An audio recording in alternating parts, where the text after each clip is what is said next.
नमस्कार, आप देख रहे हैं सुदर्शन न्यूज। आपका राज्य में आपका स्वागत है। मैं हूं कशिश और खबरों की शुरुआत करते हैं यूपी के कानपुर से। यूपी के कानपुर घाटमपुर से खबर है, जहां मुख्यमंत्री आवासों को अनदेखा करते सचिव और ग्राम प्रधान नजर आ रहे हैं। बता दें कि भीतर गांव के कोरथा में मुख्यमंत्री आवासों की हालत नाजुक बनी हुई है। दरअसल ट्रैक्टर टाली पलटने से 26 लोगों की मौत के बाद मुख्यमंत्री योगी आदित्यनाथ जी मौके पर पहुंचे और पीड़ित परिवारों से मिलकर हर संभव मदद का आश्वासन दिया, जिसको लेकर मुख्यमंत्री जी के आदेश पर सभी पीड़ित परिवारों को एक एक आवास मिला था। आज सचिव और ग्राम प्रधान की अनदेखी के कारण वहां निवास कर रहे परिवारों का जीना दुश्वार हो गया, जहां न पानी है और न ही लाइट या साफ सफाई नजर आती है। इस मामले को लेकर पीड़ित परिवारों ने सचिव से शिकायत की, मगर अनदेखी कर रहे प्रधान बोल रहे हैं कि हमसे कोई मतलब नहीं। उधर सफाई कर्मचारी बोल रहे हैं जब सचिव कहेंगे तब सफाई होगी। लाइनमैन से लाइट ठीक करने को बोला तो कह रहा है हमको पैसे दे दो। फिलहाल पीड़ित परिवारों का कहना है कि हमारे बच्चे लाइट की वजह से पढ़ नहीं सकते। इतनी गंदगी है कि आए दिन बीमारियां फैल रही हैं और पूरा मामला भीतर गांव ब्लॉक का है, जहां अधिकारियों का रवैया देखकर लोग भी यह दंग रह गए हैं। गांव के कुरथा गांव में ट्रैक्टर टाली पलटने से 26 लोगों की मृत्यु हुई थी, जिसको लेकर गंभीरता से मुख्यमंत्री जी ने सभी पीड़ित परिवारों को आवास दिया था। और जो आवास दिया था, जो आवास में जो लोग रहते हैं, उनकी समस्याएं इतनी ज्यादा हैं, उनके बीच में चलते हैं, उनसे जानते हैं किस तरीके की क्या क्या समस्याएं हैं। क्या नाम है आपका? धर्मंती। अच्छा, क्या क्या समस्याएं हैं यहाँ पर? यहाँ पर है ना बत्ती आती है हाँ। और नाली साफ करने आती है और कीड़ा मकोड़ा बच्चे भी नहीं लाइट के मारे रहते हैं, अंधेरे में बच्चे भी रहते हैं और न रहते हैं और रोते हैं रात में बच्चे, न लाइट देते हैं, न लाइट सुधारने आते हैं, न नाली साफ अच्छा, करने जो आते हैं, न पानी भी नहीं आते हैं। अच्छा, पानी कब से नहीं आया? पानी नहीं आवा 2 महीना से। अच्छा, जो सचिव और जो प्रधान जी हैं, उनसे ये शिकायत की है आपने? उनसे शिकायत नहीं किया, उनसे कहा होगा तुम्हें कह रहे हैं कि हमसे मतलब नहीं है। अच्छा, तो और देखिए ये जो दूसरे क्या आपका क्या नाम है? अच्छा, क्या क्या समस्या है यहाँ पे? यहाँ का न पानी का सुविधा, न लाइट का सुविधा, न जंगल, न नाली, न कुछ है, कोई देखे नहीं आ रहा है। अच्छा, दवाई का नालियों में छिड़काव वगैरह होता है? कुछ नहीं, अब खम्बन में मतलब कि लाइट उतर रही है अंदर वाले जो। अच्छा, तो केसा वाले आते हैं क्या? कोई नहीं, कोई नहीं आया। जो हो जाता तो कह 200-300 में खर्चा देते चलन। अच्छा, कौन मांगता है? बत्ती लाइन मारना मांग रहे हैं। अच्छा। सफाई वालों से कहा तुम मांगिए पैसा कि दे जब सफाई कर दे। प्रधान जी ने क्या कहा? प्रधान जी तो सुन ही नहीं रहा है। हाँ, क्या कहते हैं? कह रहे हैं हमसे कोई मतलब नहीं है, अब हमारा काम खत्म। अच्छा, प्रधानी का काम खत्म हो? प्रधान का काम खत्म। अच्छा, जिस तरीके की जो यहाँ पे लोगों की जो समस्याएं हैं, लाइट नहीं है, पानी नाली सफाई नहीं होती है, और जिससे बच्चों में बीमारी है, और लाइट ना आने से रात में बताते हैं कीड़े मकोड़े निकलते हैं, जिससे समस्या भी जाता है। और प्रधान और सचिव सुनते भी नहीं है, बोलते हमसे कोई मतलब नहीं। गोविंद शुक्ला के साथ लाखन सिंह, सुदर्शन न्यूज, घाटमपुर। यूपी के अमरोहा नगर के मोहल्ला चीला में जमीनी विवाद को लेकर बड़ा बवाल खड़ा हो गया है। आरोप है कि दबंग पड़ोसियों ने दीवार तोड़कर तोड़फोड़ की और माहौल में दहशत फैला दी।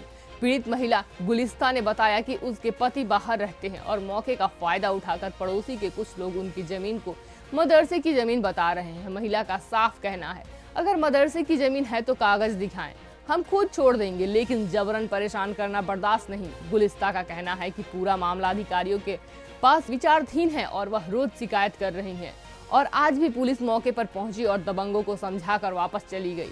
तो वही मामले ने मोहल्ले में तनाव बढ़ा दिया है, जबकि महिला अब प्रशासन से सख्त कार्रवाई की मांग कर रही है। कोई विवाद नहीं, मैं तो बच्चों को स्कूल के लिए तैयार कर रही थी।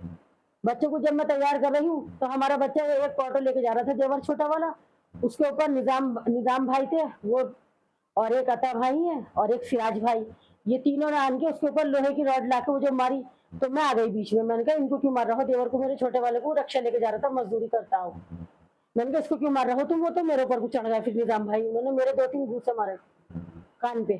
फिर मैंने जब मैं अंदर आई, मैंने बच्चों को भेज रही थी, मैं तो स्कूल, मुझे तो कुछ पता ही नहीं, मैं तो सो के उठी थी उस टाइम में, लाओ बच्चों को स्कूल भेज दी। हमारा कोई इनसे लड़ाई झगड़ा कुछ नहीं, हम तो जो भी है कानून का सहारा ले रहा है, हम इनसे कोई बात नहीं कर रहे फालतू। ये जगह जब भी हमने शत्रु संपत्ति करी, जब इन लोगों ने हमें वो नहीं करके दिया, बराबर हम इन लोगों से उस पे डाल रहे हैं, न्यूज़ पे, पोर्टल पे भी डाली है हमने अपनी सारी जितनी भी ये हमारी चलती। और फिर उसके बाद हमने अपने कागज निकाल दिए, हमारे सुसर के नाम है सारे कागज। जमीनी क्या विवाद है? कोई कह रहा कोई मदरसा है नहीं, मदरसा है तो मदरसे वाले है, दिखा दे, हम हट जाएंगे पीछे। मस्जिद को तो देना आया, मस्जिद से लेना नहीं आया। हम देने के लिए तैयार है, मस्जिद हमें सारे डॉक्यूमेंट्स दिखा दे। अता भाई ये कहते हैं कि मैं यहाँ पे सिर्फ किराएदार हूँ, मेरा इसमें कोई राइट नहीं है। तो अता भाई मारने क्यों आए मुझे लेडीज को? और निजाम भाई क्यों हाथ डाला उन्होंने आन के सुबह सुबह? मैं तो बच्चों को भेज रही हूँ तैयार करके अपने, और ये बड़ी सास यहाँ तक उन्होंने पथराव करा। और मेरे पास सारी वीडियो है, आप ले जाइए। इस मौके पे आई थी, क्या रहा? हमसे कुछ नहीं कहा उन लोगों ने, उनसे वहाँ पे जो भी लिखा है, लिखा पड़ी हुई है, वो चले गए। मौलाना है यहाँ के मस्जिद के, सबसे बड़े इमाम साहब है। अगर वो मस्जिद की तरफ को हाथ करके कह दें कि इन लोगों ने पहले छेड़छाड़ की है, तो मैं उनके पैर पकड़ने के लिए तैयार हूँ, हजरत के बड़े वाले। और सिराज भाई के भी पैर पकड़ लूंगी। अगर उन्होंने ये कह दिया मस्जिद में कुरान लेके हाथ में कि भाभी इन्होंने करा है विवाद, तो जो वो चाहे वो सजा दे दे, बस। मेरा नाम उज़मा है। क्या मामला हुआ यहाँ पर?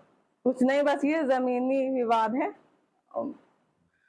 ये मजदूरी करने जा रहे थे ऑटो लेकर, और उधर के लोगों ने आकर इनको पर हमला करा। वो रॉड लेकर आए थे इनको मारने के लिए, निजाम भाई, अता भाई और सिराज भाई। इतने में मैंने अपनी जेठानी को बुलाया, उनका नाम गुलिस्ता है, उन्होंने बीच बचाव करवाया, तो उनके ऊपर भी उन्होंने हाथ उठाया निजाम भाई ने, वो उनके भी मार रहे थे। धमकी दे गए हैं वो हमें जान से मारने की। हम 3 औरतें 4 औरतें घर में थे, उन्होंने सबके ऊपर हमला कर रहे थे, ईंटें फेंक फेंक के मार रहे थे घर में, बच्चे स्कूल जा रहे थे। यूपी के मुजफ्फरनगर के शाहपुर थाना क्षेत्र में जबरन धर्मांतरण और धोखाधड़ी का बड़ा मामला सामने आया है। पुलिस ने 5 आरोपियों में यामीन, गुलजार, इकराम, हाफिज, शहनवाज और नाई मुर्शीद को गिरफ्तार किया है। आरोप है कि इन्होंने एक व्यक्ति का जबरन खतना कर धर्म परिवर्तन कराया और धोखे से उसकी करोड़ों की संपत्ति हड़प ली। पुलिस ने एक अर्टिगा कार, ट्रैक्टर और घटना में प्रयुक्त उस तरह बरामद किया है। एक नाबालिग को भी पुलिस संरक्षण में लिया गया है। आरोपियों पर बीएनएस और धर्मांतरण विरोधी कानून की धाराओं में मामला दर्ज कर जांच जारी है। शाहपुर जनपद मुजफ्फरनगर में एक किनौनी गांव पड़ता है, जिसमें एक नरेंद्र शर्मा नाम के व्यक्ति और दूसरे उस गुण ग्राम के तमाम संभ्रांत व्यक्ति द्वारा पुलिस पर कंप्लेन की जाती है। तो उसमें सीओ बुढ़ाना, एसपीआरए और शाहपुर थाना प्रभारी की पूरी टीम इसमें लगती है, जांच की जाती है। तो इसमें पाया जाता है कि इस तरह से धर्म परिवर्तन करने का जो किया जा रहा था, उसी क्रम में जो है एक व्यक्ति नरेंद्र शर्मा का खतना भी किया गया था, तथा उनकी सारी जमीन को उनको जो है बहला फुसला करके, उनको नशा करा करके जो है उसको अपने नाम नामांतरण उसकी अपनी पत्नी के नाम करा लिया था, यामीन नाम का व्यक्ति। और मुख्य अभियुक्त जो यामीन है, जब उससे पूछताछ की जाती है, उसने पूरा जुर्म स्वीकार भी किया है अपना, तथा उसने अपने बीवी के नाम पर 5 बीघा खेत नामांतरित करा लिया है। साथ ही साथ जो 2 बीघा जमीन थी उसको बेच करके प्लाटिंग का कुछ और 100 गज प्लाट अपने रिश्तेदार को दिया। साथ ही साथ एक अर्टिगा गाड़ी खरीदी उससे, साथ ही साथ एक ट्रैक्टर खरीदा उससे। यूपी के हरदोई के मलावा थाना क्षेत्र में प्रेम प्रसंग के चलते हैरान कर देने वाली घटना सामने आई है। जानकारी के मुताबिक राजस्थान के हनुमानगढ़ निवासी जसवंत सिंह पुत्र जोगेंद्र सिंह अपनी मुस्लिम समुदाय की प्रेमिका से मिलने मलावा आया था। बताया जा रहा है कि मुलाकात के दौरान किसी बात को लेकर दोनों के बीच विवाद हो गया। विवाद इतना बढ़ गया कि प्रेमिका ने अचानक उस पर हमला कर उसके निजी अंग को काट दिया। हमले में युवक बुरी तरह घायल हो गया। मौके पर मौजूद लोगों की मदद से उसे तत्काल सामुदायिक स्वास्थ्य केंद्र पहुंचाया गया। हालांकि हालत गंभीर देखते हुए डॉक्टरों ने प्राथमिक उपचार के बाद उसे जिला अस्पताल और फिर मेडिकल कॉलेज हरदोई रेफर कर दिया। घटना की जानकारी मिलते ही पुलिस भी सक्रिय हो गई। मौके पर पहुंचकर अधिकारियों ने घटना की छानबीन की और पीड़ित युवक के बयान दर्ज किए। पुलिस ने बताया कि मामले की जांच की जा रही है और वैधानिक कार्रवाई अमल में लाई जा रही है। इस सनसनीखेज घटना के बाद इलाके में चर्चा का माहौल बना हुआ है। लोग प्रेम प्रसंग के इस विवाद को लेकर तरह तरह की चर्चाएं कर रहे हैं। फिलहाल पुलिस दोनों पक्षों से पूछताछ कर रही है और मेडिकल रिपोर्ट के आधार पर आगे कार्रवाई सुनिश्चित करेगी। देखिए, मामला थाना मल्लाव अंतर्गत एक मोहल्ले का है, जहां पर जसवंत, जो कि राजस्थान का रहने वाला है, अपने एक पूर्व परिचित महिला से मिलने आया था। दोनों में बातचीत के दौरान किसी बात पर विवाद हो गया। उसी में उक्त महिला द्वारा उसके प्राइवेट पार्ट पर हमला कर दिया, जिससे वो घायल हो गया था, जिसे तत्काल स्थानीय CHC ले जाया गया, जहां उसे बेहतर इलाज हेतु जिला अस्पताल ले जाया गया, जहां उसकी स्थिति सामान्य है। आरोपी महिला का हिरासत में लिया गया है और इसमें पुलिस द्वारा वैधानिक कार्रवाई कराई जा रही है। यूपी के मुजफ्फरनगर में बुढ़ाना कोतवाली क्षेत्र के खतौली मार्ग पर पुलिस और गौकसों के बीच मुठभेड़ हो गई। इस दौरान साथी गौकस दीनो उर्फ दिन मोहम्मद पैर में गोली लगने से घायल हो गया और लंगड़ा कर गिर पड़ा, जबकि उसका साथी सरताज मौके से फरार हो गया। घायल गौकस के पास से एक बाइक, तमंचा और 2 कारतूस बरामद किए गए हैं। दिन मोहम्मद पर पहले से गौकसी के 14 केस दर्ज हैं। पुलिस ने इसे अस्पताल में भर्ती कराया है और फरार आरोपी की तलाश में दबिशें दी जा रही है। मामला क्षेत्र में चर्चा का विषय बना हुआ है। थाना बुढ़ाना के बुढ़ाना खतौली मार्ग उसी गेट पर पुलिस की चेकिंग चल रही थी। चेकिंग करते वक्त खतौली की तरफ से एक मोटरसाइकिल पर 2 सवार व्यक्ति आए, उसको रोकने का इशारा किया तो वो एक कच्चे रास्ते की तरफ भागे। वो गन्ने की खेत के पास में उनकी मोटरसाइकिल गिरी। पुलिस वालों को अपने पास आता हुआ देख करके उन्होंने पुलिस वालों पर फायरिंग की। पुलिस वालों ने आत्मरक्षार्थ फायरिंग की। एक बदमाश के पैर में गोली लगी है, घायल अवस्था में उसको CSC बुढ़ाना भेज दिया गया है। और एक जो उसका साथी था वो गन्ने के खेत में छिपा हुआ है, उसकी कामिंग की जा रही है। अभी भी वो फरार है, विधिक आवश्यक कार्रवाई की जा रही है। सर, क्या कुछ आपराधिक इतिहास इनका है? हाँ, ये दीन मोहम्मद सूक्ष्म पूछताछ में मालूम चला, ये दीन मोहम्मद कस्बा बुढ़ाना का ये, इसके खिलाफ करीब 1 दर्जन से ज़्यादा मुकदमे गौकसी गैंगस्टर के कायम है। और इसके पास से एक देसी तमंचा 315 और एक खोखा कारतूस, एक जिंदा कारतूस और एक बगैर नंबर की मोटरसाइकिल बरामद हुई। यूपी के बिजनौर के थाना कोतवाली शहर क्षेत्र से एक शर्मनाक मामला सामने आया है, जहां एक 9 वर्षीय मासूम बच्ची के साथ ई-रिक्शा चालक द्वारा चॉकलेट का लालच देकर छेड़छाड़ की गई। बता दें कि मामला तब सामने आया जब छात्रा के परिजनों ने इसकी शिकायत थाना कोतवाली शहर में दर्ज कराई। परिजनों ने तहरीर में बताया कि उनकी बच्ची को लाने ले जाने के लिए ई-रिक्शा चालक माजिद को लगाया गया, लेकिन माजिद बच्ची को खुद ई-रिक्शा में बैठाने के बजाय दूसरे ई-रिक्शा चालक नसीम के ई-रिक्शा में बैठा देता था और नसीम बच्ची को चॉकलेट आदि का लालच देकर उसके साथ छेड़छाड़ करता था। सूचना के आधार पर पुलिस ने मुकदमा पंजीकृत करते हुए तत्काल कार्रवाई की और दोनों आरोपियों माजिद उर्फ भूरा और नसीम को गिरफ्तार कर लिया और साथ ही उनकी ई-रिक्शाओं को भी सीज कर दिया गया है। आगे की कार्रवाई जारी है। कृपया अवगत कराना है कि कल दिनांक 27 अगस्त 2025 को वादी द्वारा थाना कोतवाली शहर पर तहरीर दी गई थी कि वादी की पुत्री, जिसकी उम्र लगभग 9 वर्ष है और कक्षा 3 में पढ़ती है, वादी द्वारा अपनी पुत्री को स्कूल लाने ले जाने के लिए एक ई-रिक्शा लगा रखी थी। रिक्शा चालक द्वारा वादी की पुत्री को अपनी ई-रिक्शा में ना बैठाकर दूसरी ई-रिक्शा में बैठा देता था, जो कि वादी की पुत्री को चॉकलेट देने के बहाने से उसके साथ छेड़छाड़ करता था।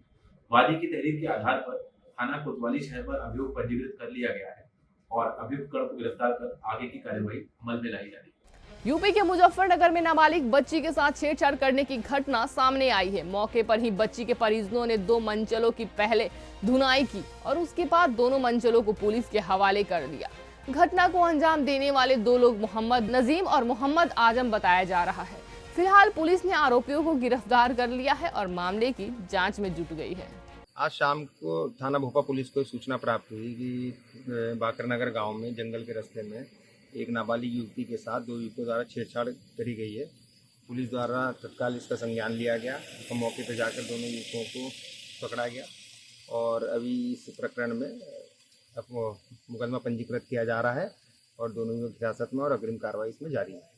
यूपी के मेरठ में हिंदुवादी नेता सचिन सिरोही को सर तन से जुदा की धमकी मिली थी, जिसके बाद सचिन सिरोही ने थाना सिविल लाइन में प्रार्थना पत्र दिया और 4 दिन बीत जाने के बाद भी थाना पुलिस सिविल लाइन ने कोई कार्रवाई नहीं की। इसके बाद बड़ी संख्या में सचिन अपने अन्य कार्यकर्ताओं के साथ थाना सिविल लाइन में धरने पर बैठ गए और पुलिस प्रशासन के खिलाफ जमकर नारेबाजी की गई और आरोपी सदर अली की गिरफ्तारी की मांग की गई। फिलहाल पुलिस ने 4 घंटे धरने के बाद अब FIR तो दर्ज की, लेकिन सर तन से जुदा की धमकी देने वाले आरोपी अभी भी पुलिस की गिरफ्त से दूर है। फिलहाल मामले पर लगातार कार्रवाई की मांग की जा रही है। यूपी के फर्रुखाबाद में 30 साल पुराने तमीम हत्याकांड में दुर्दांत माफिया अनुपम दुबे और उसके साथी सीसू को आजीवन कारावास की सजा सुनाई गई। प्रभावी पैरवी और पुलिस कार्रवाई के लिए SP आरती सिंह ने अभियोजन और पुलिस टीम को सम्मानित किया। 1995 में PWD ठेकेदार समीम की हत्या माफिया द्वारा कर दी गई थी। D47 गैंग के सरगना अनुपम दुबे को दोषी ठहराया गया। सम्मानित अधिकारियों में सीओ मोहम्मदाबाद अजय वर्मा, कोतवाल रणविजय सिंह, डायल 112 प्रभारी अमोद सिंह और डीजीसी सुदेश सिंह शामिल रहे। एसपी ने सभी से प्रभावी पैरवी जारी कर रखने का आह्वान किया।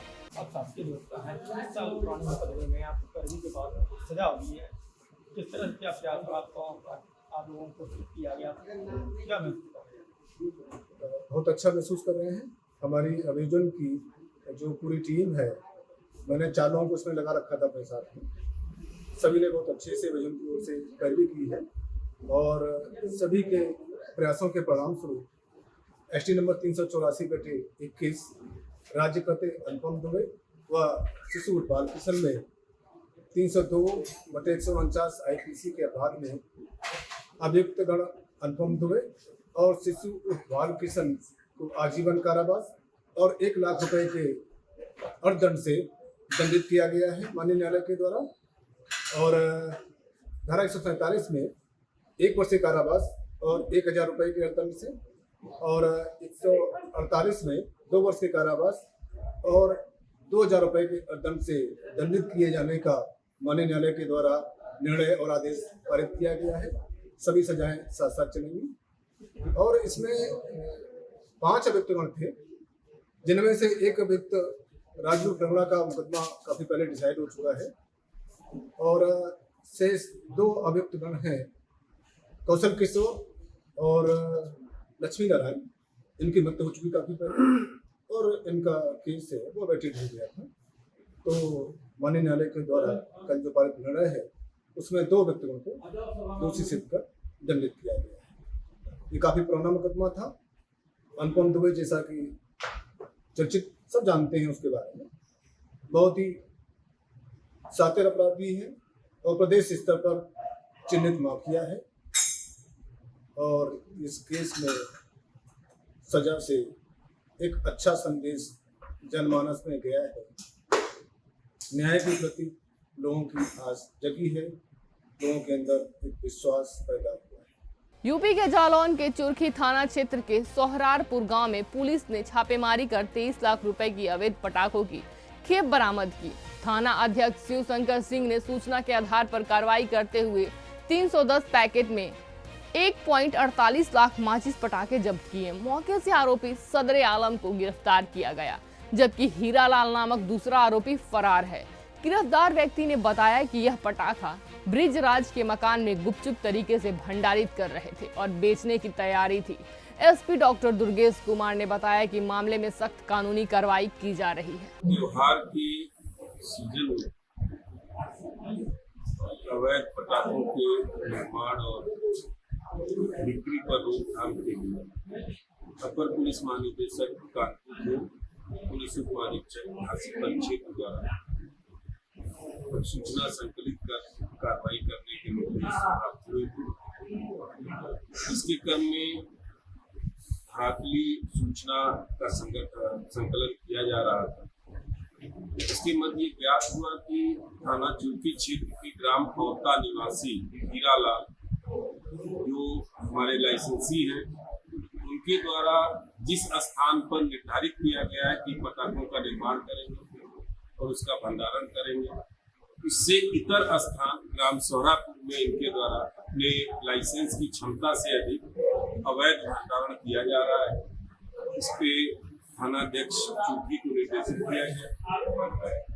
वहां जब रेड की गई तो 310 प्लास्टिक की पेटियों में, जो इनकी भंडारण क्षमता से कहीं ज्यादा है और भंडारण के निश्चित स्थान से विरत स्थान पर इनके द्वारा 310 पेटी आतिशबाजी भंडारण किया गया था। यूपी के लखीमपुर खीरी पुलिस और स्वाट टीम ने निमगांव थाना क्षेत्र में चोरी की वारदातों का खुलासा करते हुए 2 साथी चोरों को गिरफ्तार किया है। गिरफ्तार आरोपी अजय चौधरी और मुश्ताक के पास से 10 लाख की चोरी का मामला, माल, तमंचा, कारतूस, औजार और एक बाइक बरामद की गई। आरोपी सीतापुर के रहने वाले हैं और कई घटनाओं में शामिल थे।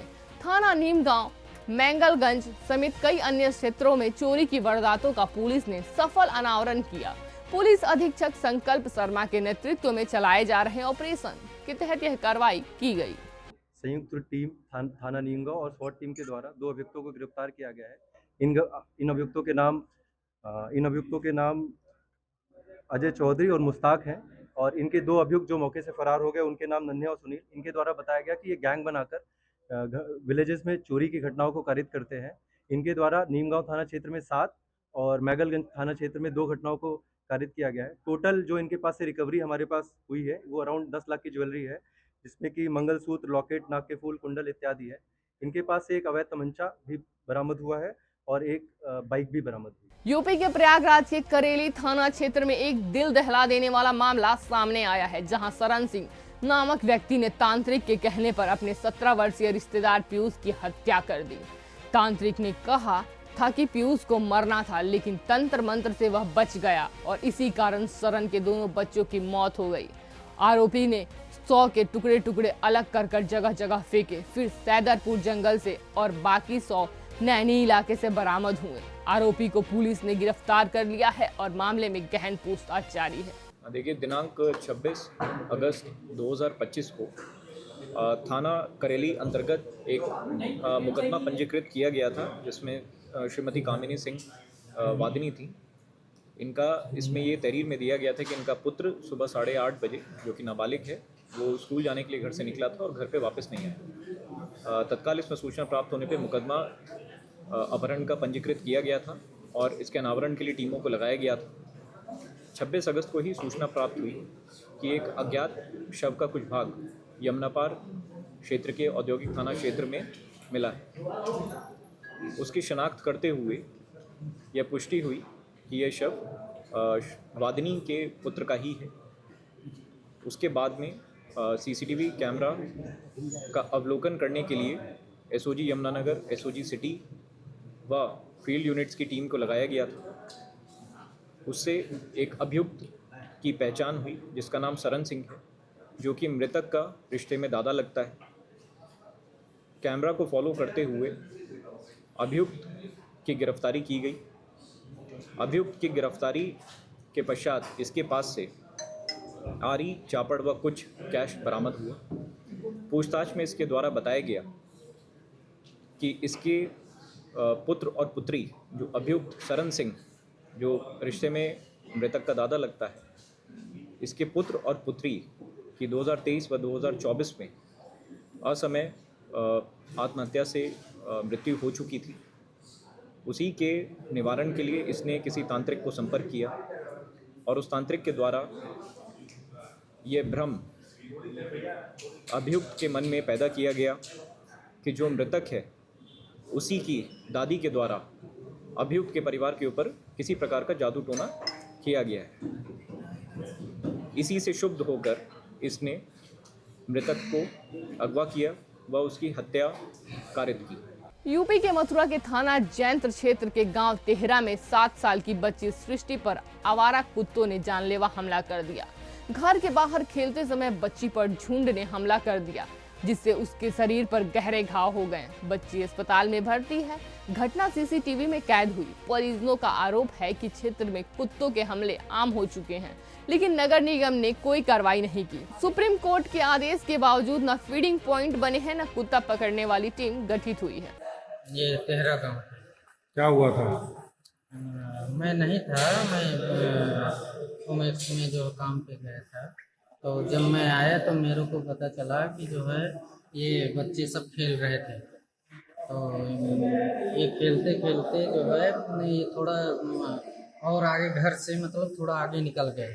तब जो है उधर कुत्ते बैठे थे, तो कुत्ते ने जो है उसको काट लिया। मेरे पास वीडियो भी है उसका। प्रशासन कुछ नहीं कर रहा? निगम प्रशासन नहीं, कोई कुछ नहीं कर रहा। बहुत तो वहाँ जो एक लोगों को थोड़ी है, कई लोगों को काट चुके हैं वो लोग। हाँ, वैसे घूमते हैं।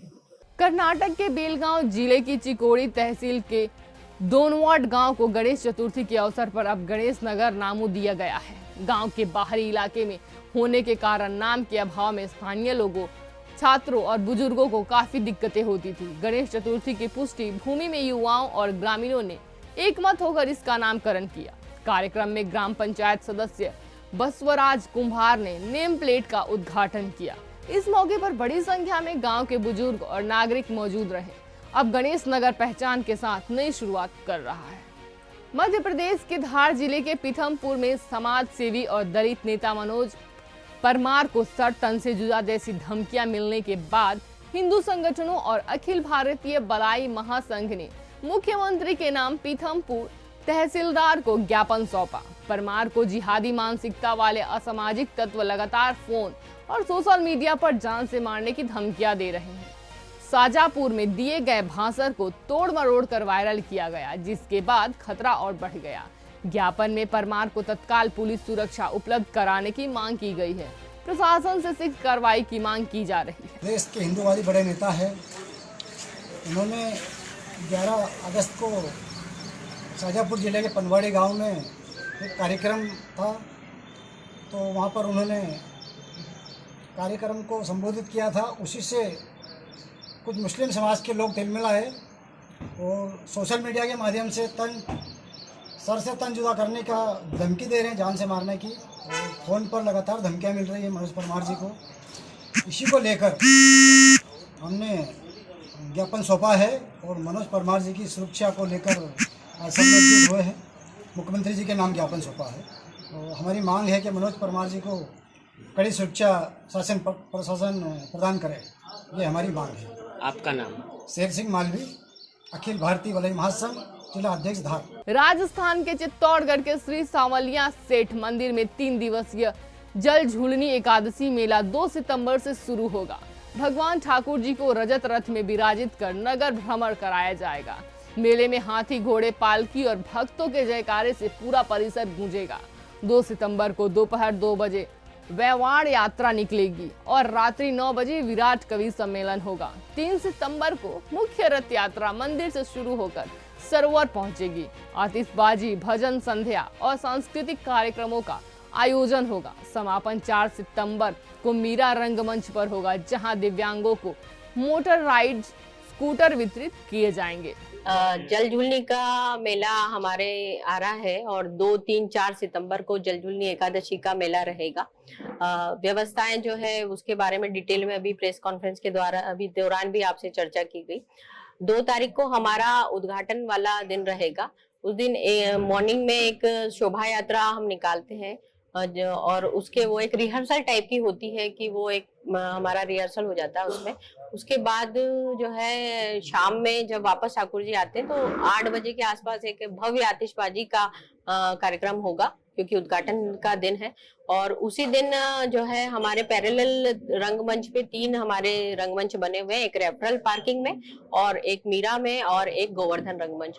तो तीनों जगह पैरेलली प्रोग्राम होंगे। जो फर्स्ट डे हमारा है 2 तारीख का, उसमें हम कवि सम्मेलन, बड़ा कवि सम्मेलन करने का प्लान कर रहे हैं और मीरा और गोवर्धन रंगमंच में सांस्कृतिक संध्याएं रहेंगी, जहां पर कलाकार अपनी प्रस्तुतियां देंगे।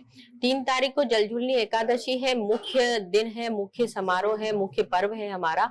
उस दिन ठाकुर जी जो है, जो रजत रथ है हमारा 500 किलो का रजत रथ है, उस पे ठाकुर जी जो है विराजेंगे और पूरे नगर में भ्रमण करेंगे। नगर भ्रमण का रूट मंदिर प्रशासन द्वारा देख लिया गया है, उसमें व्यवस्थाएं प्रॉपर करा रहे हैं। सावलिया सरोवर जी तक ठाकुर जी जाते हैं, वहाँ स्नान करते हैं, वहाँ आरती होती है, आरती के बाद भोग लगता है, वापस ठाकुर जी अपने मंदिर में विराजने के लिए वापस आते हैं। तो उस टाइम 8:15 बजे रात्रि में भव्य आतिशबाजी का कार्यक्रम किया गया है। साथ ही जो रेफरल वाली है उसमें एक प्रतिष्ठित कलाकार को बुलाते हुए बड़ा सांस्कृतिक संध्या का प्रोग्राम होगा।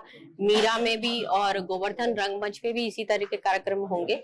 और जो लास्ट हमारा समापन डे है उसमें हम स्कूटी वितरण, जो दिव्यांग जन है उनको मोटराइज स्कूटी वितरण का कार्यक्रम हमारा रहता है। छात्रवृत्ति, जो मेरिटोरियस बच्चे हैं उनको छात्रवृत्ति देने का हमारा कार्यक्रम रहता है। खबर उत्तर प्रदेश के गोंडा से है। आपको बता दें कि मनकापुर स्थित आरपी आदर्श इंटर कॉलेज में राष्ट्रीय खेल दिवस के अवसर पर एक कार्यक्रम का आयोजन किया गया था, जिसमें मुख्य अतिथि के रूप में भारत सरकार के विदेश राज्य मंत्री राजा कीर्तिवर्धन मौजूद थे। विदेश राज्य मंत्री ने मीडिया से बातचीत करते हुए कहा कि प्रधानमंत्री जी के नेतृत्व में आज पूरे देश में राष्ट्रीय खेल दिवस मनाया जा रहा है। खेल का युवाओं के जीवन में अमूल्य स्थान है। खेल से हम स्वस्थ रहकर अपने जीवन को महत्वपूर्ण दिशा में ले जा सकते हैं। विदेश राज्य मंत्री ने अमेरिका और रूस के संबंधों को लेकर मीडिया से बातचीत करते हुए कहा कि समय समय पर परिस्थितियां बदलती है। भारत आज विश्व पटल पर महत्वपूर्ण स्थान बनाने में सफल हुआ है। विश्व के तमाम देश हमारे साथ हैं। अमेरिकी टैरिफ के बारे में पूछने पर उन्होंने कहा कि भारत हर चुनौती का सफलतापूर्वक सामना करेगा और हमारे देशवासियों के लिए जो भी आवश्यक होगा कदम उठाए जाएंगे। भारत पूर्णतया आत्मनिर्भरता की ओर बढ़ रहा है। प्रधानमंत्री जी के नेतृत्व में हमारा देश भारत सफलता का नित नया आयाम लिख रहा है। और साथ ही मंत्री ने यह भी कहा कि मोबाइल फायदेमंद भी है और नुकसानदायक भी। इसका अधिक प्रयोग युवाओं को लाभ से अधिक नुकसान पहुंचा रहा है।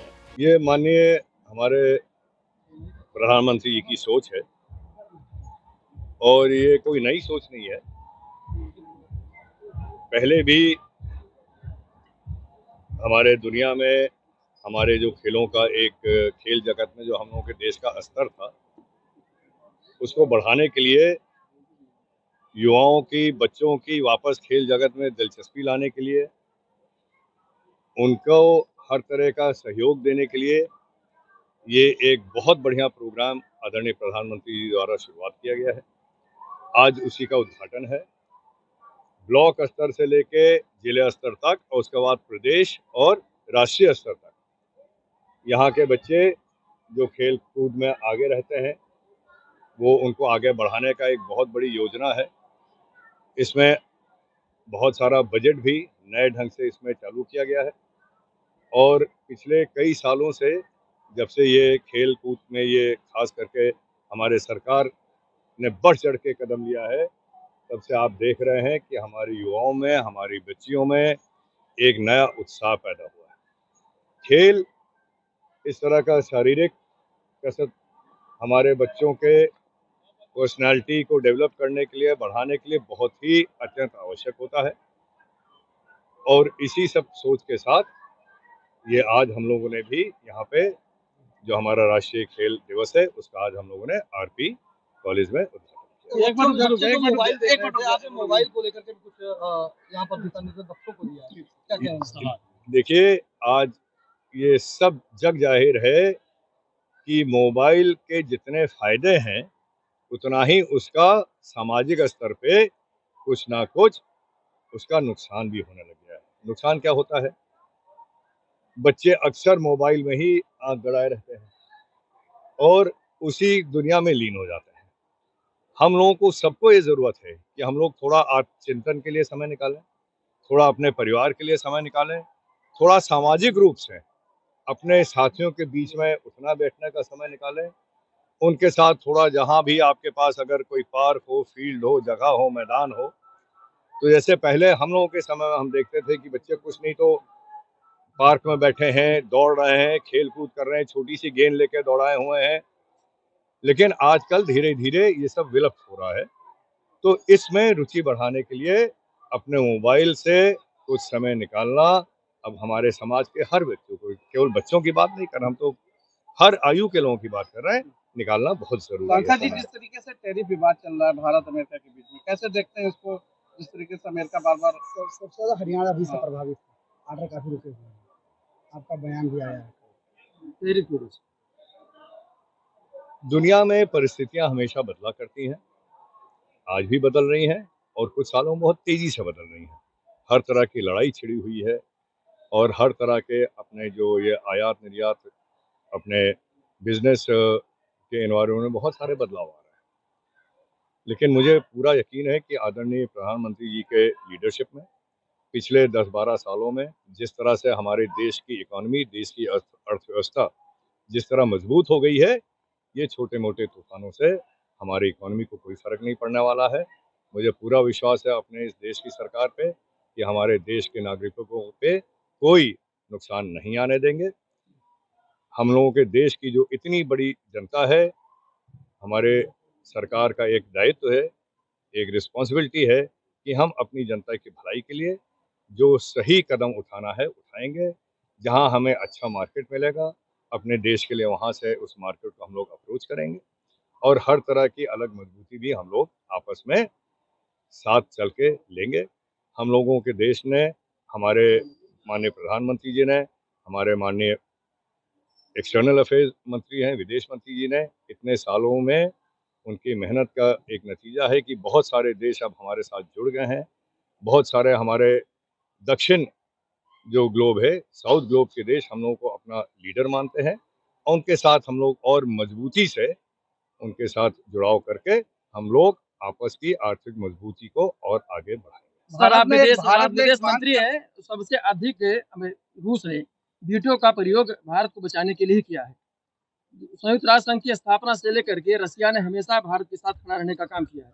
2014 में परिस्थिति बदली, भारत के प्रधानमंत्री ने अमेरिका को साधने की कोशिश की, नतीजा क्या मिला? भारत की जनता जानना चाहती है कि रसिया को छोड़ के अमेरिका को क्यों साधा गया? हमको नतीजा मिला टैरिफ। देखिए, आज आप टैरिफ की बात कर रहे हैं, लेकिन बात यहीं से नहीं शुरू होती है। इसके पहले भी हम लोगों का जो ट्रेड बैलेंस है वो बहुत हमारे फेवर में है। हम लोग जितना अमेरिका से खरीदते नहीं थे, उससे कहीं ज्यादा हम लोग अमेरिका को एक्सपोर्ट करते थे। उसका भी तो फायदा इतने सालों में मिला है, तो इसको नहीं नकार कि केवल नुकसान मिला है। हम लोगों को फायदा भी मिला है। दुनिया में देशों में सरकारें बदलती हैं, उनका नजरिया बदलता है, उनकी पॉलिसीज बदलती हैं। कोई चीज अस्थायी नहीं है आज की तारीख में। उत्तर प्रदेश के कानपुर से खबर है, जहां प्रभारी मंत्री योगेंद्र उपाध्याय कानपुर पहुंचे हैं। राष्ट्रीय खेल दिवस पर कानपुर के ग्रीन पार्क स्टेडियम में खास कार्यक्रम का आयोजन किया गया।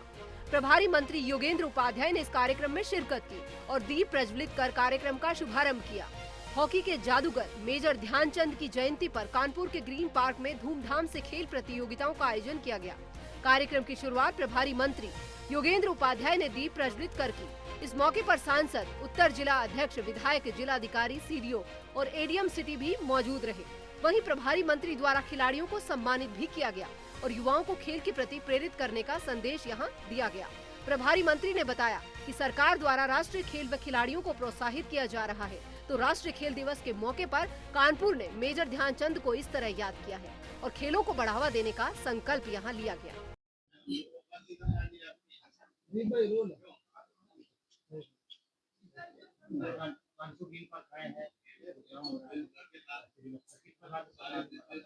आज विश्व विख्यात हॉकी के खिलाड़ी, जो हॉकी के जादूगर भी माने जाते थे, ध्यानचंद जी के जन्म दिवस के अवसर पर पूरा देश खेल दिवस के रूप में मना रहा है। उसी संदर्भ में अगर कानपुर में भी खेल दिवस का आयोजन हुआ है।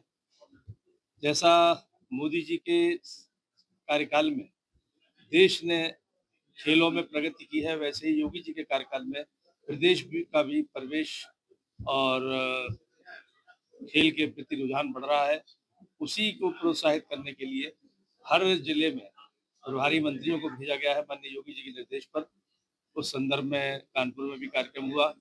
मैं उसी के नेतृत्व में आया। खेल दिवस में ध्यानचंद जी को लेकर होता है, हॉकी को लेकर कानपुर की बात करें, 2019 में लास्ट नेशनल यहाँ हुआ, वो भी 5 साइड हुआ। 11 साइड को लेकर पूरे कानपुर के आसपास के कोई भी मैदान नहीं है, इस कारण यहाँ की खिलाड़ी को लैंड करना है, दिल्ली इलाहाबाद यहाँ पे मैदान है। इसको लेकर कई बार शासन से भी बात की गई। लास्ट टाइम मोदी साहब आए थे, उनके पास भी प्रस्ताव रखा गया था खेल विभाग से कि 11 साइड मैदान होना चाहिए, अपने खिलाड़ी हमारा नेशनल तक पहुंचे, क्योंकि 5 साइड में खेल कर 11 साइड तक नहीं पहुंच सकता। गिलास खाली था, आधा भर गया। नजरिए दो हैं देखने के, एक नजरिया की आधा भर गया, एक नजरिया क्या है, या तो आधा खाली है। पहला सोच सकारात्मक, दूसरा सोच नकारात्मक। इससे पहले योगी या मोदी जी सरकार से पहले खेलों की दुर्दशा थी, यदि मुझे कहने में कोई ऐतराज नहीं।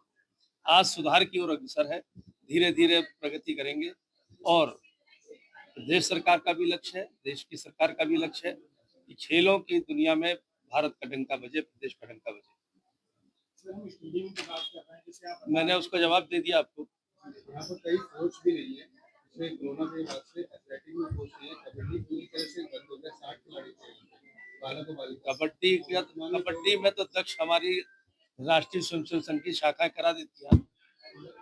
यहाँ शहर में कहीं नहीं, यहाँ तो बहुत बड़ा एक इंडोर स्टेडियम टाइप का एक जगह है, मैं गया था देखने। वो तो एक उदाहरण है पूरे प्रदेश के लिए। बल्कि हम तो कोशिश में कि उस टाइप का एक जो सेंटर है गेम्स का, वो आगरा में भी खुले। मैं आगरा से आता हूँ, तो भी मैंने कहा उपलब्धियों की चर्चा करनी चाहिए और उत्साह मिलता है और आगे बढ़ रहे हैं। पहले से आगे बढ़ा है प्रदेश, देश, इसमें कोई शक नहीं। माननीय मंत्री जी, पूरे प्रदेश के शिक्षकों की बड़ी कमी है। कानपुर ग्रीन पार्क स्टेडियम देश का सबसे बड़ा स्पोर्ट्स कॉम्प्लेक्स है। यहाँ पे एक मेरे ख्याल से एक ही स्थायी रूप से कोच है। तो शिक्षकों की संख्या बढ़ाने के लिए सरकार क्या करने जा रही है, जिससे प्रॉपरली खिलाड़ियों को कोचिंग मिल सके। सारे जगह एडॉप्ट कोचेज हैं, इस दिशा में क्या करना है? देखिए, जो मैंने कहा कानपुर में सेंटर है, मैं उसका नाम ध्यान नहीं आ रहा। उसमें मैंने हर गेम्स के प्रशिक्षक देखा। मैं गया था, अचानक पहुंचा था, हर गेम का प्रशिक्षक देखा। और इससे पहले जब प्रशिक्षक विहीन था प्रदेश, अब धीरे धीरे हर गेम के प्रशिक्षक को प्रोत्साहन मिल रहा है और अपॉइंटमेंट भी मिल रहा है। उसमें आगे बढ़ेंगे, सरकार बढ़ रही है, खेल कूद का डिपार्टमेंट भी बढ़ेगा।